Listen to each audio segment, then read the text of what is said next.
रामकृष्ण हरी.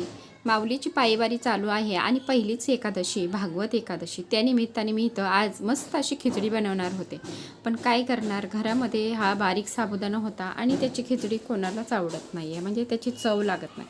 काय केलं, रात्री साबुदाणा भिजत ठेवला आणि त्याच्यामध्ये थोडासा बटाटा आणि भरपूर असा दाण्याचा कूट घातला, मीठ मिरची कुटून घातलं, लिंबू पिळलं, पीठ जरासं घट्टच मळून घ्यायचं, म्हणजे वडे अगदी कुरकुरीत आणि टम्म फुगतात.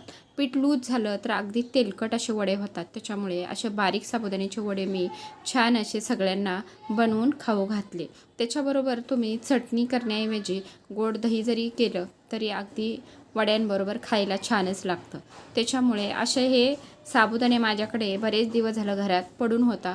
आज म्हटलं एकादशीनिमित्त ह्या साबुदाण्याचा काहीतरी वापर करावा, म्हणून असे हे साबुदाण्याचे वडे सर्वांना बनवून खायला घातले. तुम्ही पण बनवा आणि आवडल्यास व्हिडिओला लाईक, शेअर आणि सबस्क्राईब.